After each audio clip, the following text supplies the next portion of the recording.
Good afternoon, everyone. Welcome to the North Shore 9 Postgame Show powered by Primanti Brothers. I'm Jim. With me today is Tyler. Tyler, how are we doing this fine Saturday afternoon? You know what? We're hanging in there. We got a jam-packed day of sports. Pirates are part of it, and we get to talk about them. Yeah, we'll get right to it. Not a great game today.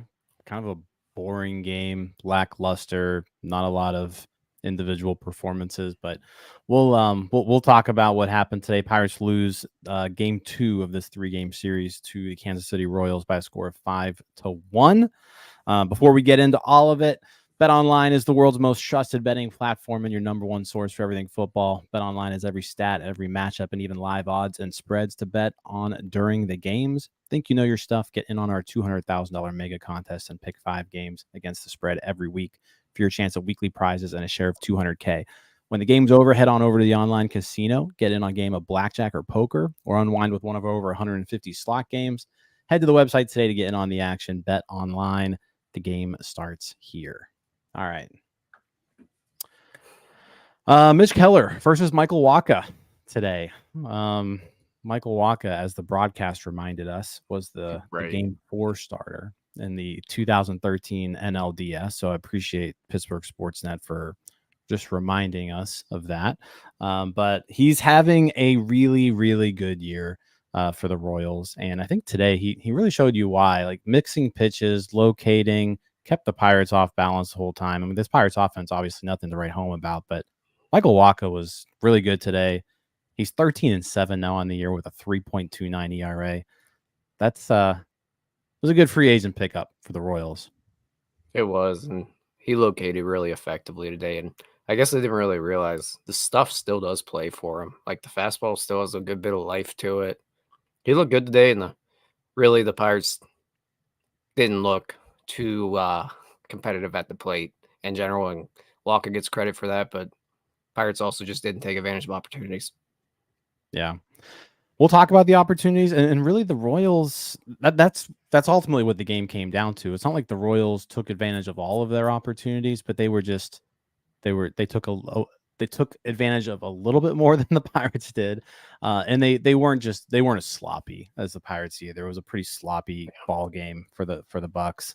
It ended up only being 2 errors, but we could argue that. But yeah, let's kind of start this one off. First inning, Bobby Wood Jr., who is, I don't know if he's going to win the AL MVP, but if he's not 1, he's 1A. 420-foot homer to left center field into the Royals bullpen, crushes it off a Mitch Keller cutter, by the way.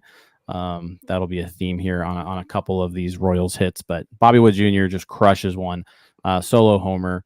The Pirates were able to keep him in check yesterday for the most part, but he did all the Royals damage pretty much today.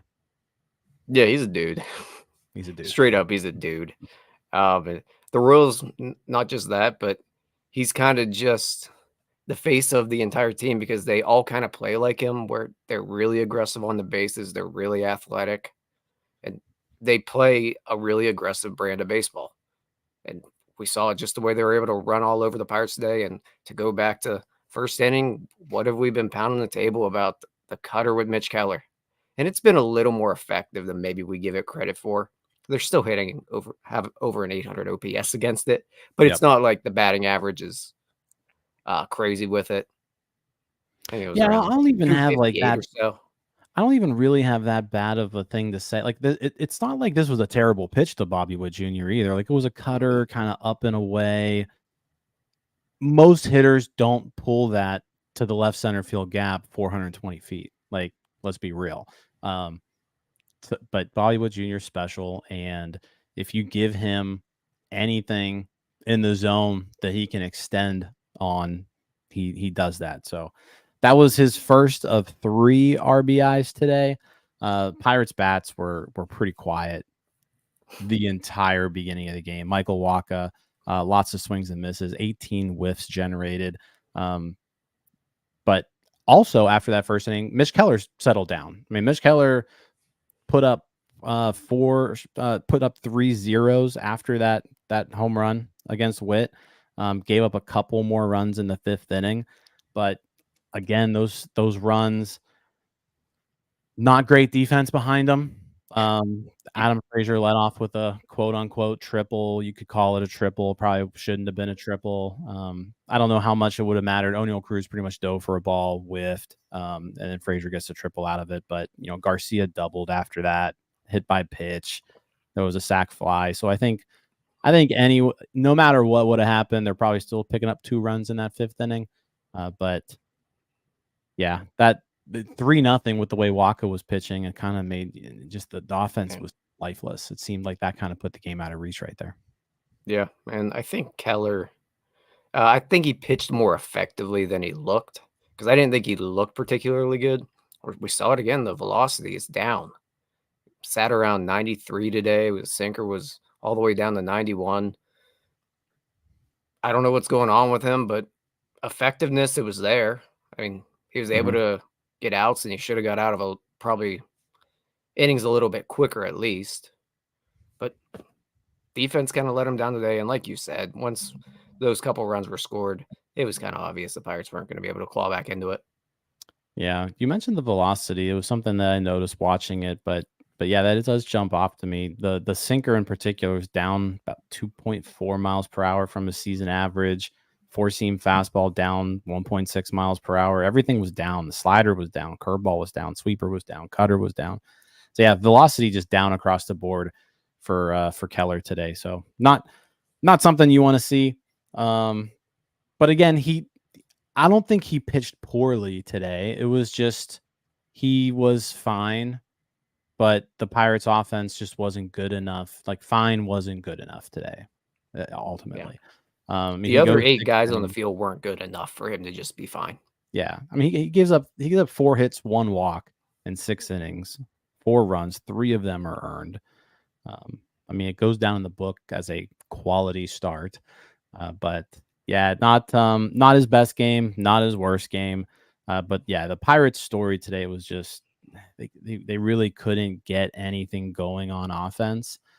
They had a few chances, in particular in in the 5th inning, they do finally get on the board. Triolo singles, IKF singles, O'Neal Cruz with an RBI single puts the Pirates on the board. But right then and there, you've got runners on the corners. Andrew McCutchen, 2 outs. McCutchen gets out. So you're stranding 2 runners. Royals add a run in the 6th on an error by Triolo. So now it's 4-1. But then again, you've got an opportunity in the 6th. You had Yaz singled, Triolo walked, and then Billy Cook lines out to end the inning. So just a frustrating game. The Pirates got runners on base today. That was 9 hits, 5 walks. Like they were on base today. They just really couldn't do anything once they got on. Yeah, and back to the 5th inning when they scored the first run. Even before the O'Neal Cruz RBI, Brian Reynolds is up, less than 2 outs. I'm not going to trash Brian Reynolds. He comes through for you usually there. Just kind of the story of the day. He's not able to get any runners advanced, not able to be productive with that at bat. Pirates only able to scratch together 1 run out of that. That's just kind of the story of what happened today. Just that's a good point. I mean, Brian Reynolds didn't have a bad game. He had 2 hits. He went 2 for 4 with a walk. He was on base 3 times tonight, but in that specific situation when you needed him to come through, he didn't. Yeah, at the very least, you just got to put something productive out there. Yeah. And it wasn't a productive at bat. It happens. Baseball. It happens. It happens sometimes.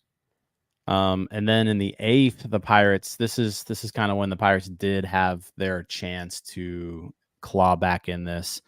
Nick Gonzalez leadoff single, De La Cruz fielder's choice, Yaz walks, Triolo single. So now you've got the bases loaded for Billy Cook.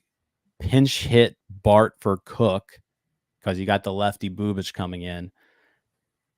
Strikeout, and then IKF strikeout. So you had the bases loaded, tying run at the plate there in the bottom of the 8th inning.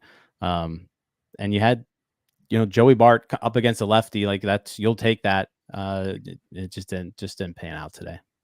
Yeah, and he got punched on a really good changeup, but earlier in that bat, he did have some opportunities to drive the ball. The one that he got sawed off on, it's a fastball that's just a little middle in. He just missed it. Again, it's just not taking advantage of the opportunities that happen sometimes. They weren't able to come through today. Yeah. David Bednar pitches the 9th, gets into some trouble, walk, strikeout, walk, double play. So ultimately puts up a 0. You want to keep seeing Bednar put up zeros, but obviously the 3 walks, you don't want to see that. It's messy right now. Every time he's out there, it's pretty messy. The stuff still looks pretty effective.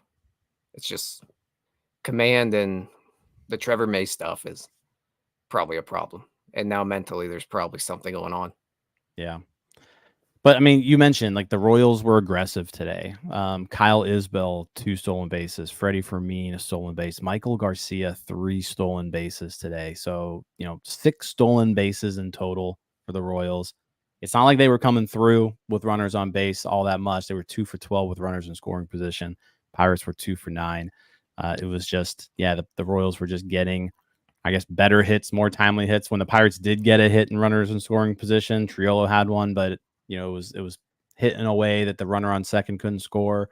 So, only 1 RBI generated from those 2 hits, whereas the Royals were able to score on an error. They were able to score on a sac fly.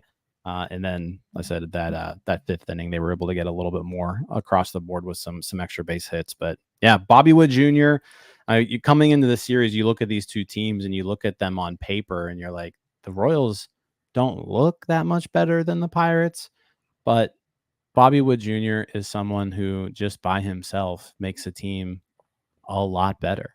Like you try to figure out like what's the difference between the Royals and the Pirates. 1, the Royals get to play the White Sox 12 times. Pirates only get to play them 3. And 2, the Royals have Bobby Wood Jr. Outside that, like you look at the lineups and it's not like you look at one and it screams so much better. It's just when you have a 10 WAR player on your team, he elevates your ball club quite a bit. Especially at a premier position. Yeah. And he's good. It's like having Andrew McCutchen in 2013. It elevates the rest of your team. Yeah, he's even better than that too. Like he is.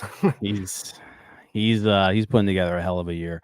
But yeah, he's 2 for 3 today, 3 RBIs, the home run. He's hitting 333 now, slugging 599. Like he's just a damn good player. Yeah, Pirates are missing somebody like that. It'd be nice to have a 10 WAR player. I don't even know what that's like. Heck, I'd take an 8 WAR player right now, man. Yeah. I'll just take baseball players. Yeah. I mean, outside that, like not a whole lot else to talk about. I guess if you really want to dive into the lineup a little bit, like this was a topic in the Discord during the game, and Connor, I don't know if he's watching here, but Connor was bringing up a lot about the guys that Cherington brought in, IKF and Brian De La Cruz. Just quick look here. IKF, since coming on board, 568 OPS. Brian De La Cruz, since coming over, 486 OPS. Brian De La Cruz in particular, 18 home runs in 105 games with the Marlins. He's got 1 in 35 games with the Pirates. It's not good, man. And I don't know if it's coaching. I don't know if it's culture. But there's something to be said about the fact that it seems like everyone that comes here that is a hitter, as soon as they get here, they turn into a pumpkin. I think I'd rather have a pumpkin than Brian De La Cruz right now. Yeah. Like 486 OPS. Are you kidding me? I don't know if the teaching's that bad or I don't know what they're doing, but they are doing something incredibly wrong. Or maybe it's just the culture that they have created or the philosophies they have, but whatever it is, every time someone shows up here, they get terrible. For reference, Austin Hedges had a 467 OPS last year. Brian De La Cruz, since coming over, is basically Austin Hedges. except Hedges at least provided some defensive value. Brian De La Cruz in right field is just a disaster. Just what a terrible pickup. I mean, we have to talk about this, I guess, during the offseason a little bit, because Brian De La Cruz is quickly playing himself into a non-tender candidate at this point. And he was he was like your main power deadline pickup. Now, neither of us were very enthused with Brian De La Cruz when we traded for him, but he shouldn't be this bad. Like, he's not good, but he shouldn't be this bad. Right. I wasn't this unenthused. Right. I thought at the very least you were getting a slightly below average hitter. And what they've gotten is just, it's not a Major League Baseball player, what they've gotten. Yeah. As Donardo puts in the comments, like he's been worse than both Edward Olivares and Jack Sawinski. Yeah. Then it hurts because those are two guys that you were hoping that you could just pencil into the roster next year. And IKF's still a guy you pencil in next year, but maybe not as, you're not writing it in ink. No, and I think you're exposing IKF a little bit. Like you're putting him at shortstop every single game. He's showing that he probably shouldn't be an everyday shortstop. That's what he seems to be showing me. He's at like -2 outs above average. He's at -1 defensive run save since coming over. Like, he hasn't been a good shortstop. He hasn't been a good hitter. That first month or so, I think he was at least doing some timely things, and he was doing the fundamentals right. But he was also being used in a way that fits him best, where he was kind of bouncing around, filling in for people. He didn't really have a set spot. And now that he's kind of been given this leadoff spot, shortstop, it's been a struggle for him. He does not belong in that leadoff spot right now. I can tell you that. No, he really doesn't. And he doesn't belong at shortstop either. And the only thing you're doing is just hurting any defensive value he gives you, because I think he's pretty good at second and third. Shortstop, You're just losing all the value that he provides. And plus, there's something to be said about being overexposed, and the Pirates have a lot of guys that get overexposed. Well, when you have a team of role players, which is what this team is essentially made up of, and you start giving them everyday at bats, things go wrong. You know, you can go across the lineup with this example, like IKF, Brian De La Cruz, Jared Triolo, Connor Joe, like all these guys who they aren't everyday ball players. When you start playing them every day, they're just not good. It's not a way for them to excel. So yeah, it's frustrating. It's gonna, like I said, it's gonna be an interesting offseason. Because, you know, before you acquire Brian De La Cruz because he's got 3 more years of control. You acquire Isaiah Kiner-Falefa because he's got 1 more year of control. If it weren't for those things, like, I don't think you target these guys. Now you've got to make a decision. Do you want those years of control with either of these guys? Really? I mean, if you really wanted to, you could trade IKF this offseason too. But like Brian De La Cruz, you have to decide if you want to tender him a contract or not. Yeah. And it's a legitimate decision that they have to make. And truthfully, they can probably upgrade there if they really want to. That's a cheap upgrade position, because at this point, he is a right-handed platoon guy, corner outfielder that plays bad defense. Yeah. You can find those in Northeast Ohio. And he's hit 1 home run in 128 at-bats. Yeah, that's really the big thing. If he's hitting the ball over the wall every now and then, if he's who he was in Miami, like, that's fine. It's not ideal, but you can work with it. He's been half that guy. Yeah, and that's not good, because he was just replacement level. Yeah, rough game, rough month and a half for Brian De La Cruz, and it's been a rough few weeks here for Kiner-Falefa. Again, I thought when he first came over, the numbers weren't there, but he was still like giving you that like spark that you needed. And now he's not even doing that. This team needs more than a spark right now. I need a firework. Yeah, it is frustrating. Like, you finally see them play a good team, because I mean, they looked good against the Marlins. Swept them. They were clearly the better team, right? When 3-game series against the Marlins, you could clearly tell the Pirates were the better team. This is a series through 2 games. You can clearly tell the Royals are they're a little bit better. And a lot of just do with one guy. Yeah, at the very least, these last 2 games, they've played baseball a lot better fundamentally, and they've pitched better. And that's the Pirates' calling card, and that's what they have to hang their hat on. They haven't pitched that well. Yeah. Well, and also like the long ball. The Royals have hit 4 home runs this series. The Pirates have hit 0. I feel like we're just down today. It was just there was no one in the stands. There's no one watching. Like it was just, it was one of those games where Felt like we were the only watching it people was watching. we're like watching it was almost a chore. Is kind of what I felt like in this game.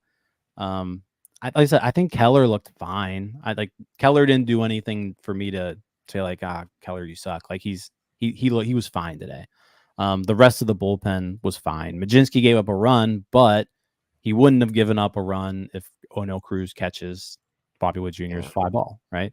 Jalen Beeks pitches a scoreless 8th. Like it was just a game that they were just there. It was a blah game. Best way to put it. Yeah. The Pirates look like they were ready to go watch some college football as well. They're getting ready for the backyard brawl. I think that's what that was. Backyard brawl is going on right now. So yeah. I think we just kind of need to get out of here too. I'm with you. I mean, we talked about, there is talk about, appreciate all you guys in the chat. Appreciate everybody watching this after the fact. Have a good weekend. Hopefully your weekend goes better than this game. Tomorrow, Jared Jones, going to try to salvage the series against Brady Singer. So that should be a good game. Those are 2 good starting pitchers. Lots of strikeouts tomorrow, maybe. Yeah. Let Jared Jones continue to build on what he's done since coming off the IL. He's looked good. Keep that going and give us something positive to look forward to going into next year. Yeah. All right, guys. Pirates are 70 and 78 after today. Again, we'll be back tomorrow, 1:35 start time. Pirates lose 5-1 against the Royals. We appreciate all of you. Hit the like button. Subscribe to the page if you haven't. We'll catch you later. See you guys. Peace out, Scouts. Hey, you all. Thank you for watching. I know we try to provide the most entertaining content that we can, and we'd love to spread it to as many people as possible. So I know it doesn't seem like a lot, but if you could take the 5 seconds to like this video and subscribe to the page, it helps out so much more than you know. Thank you, and let's go Bucks.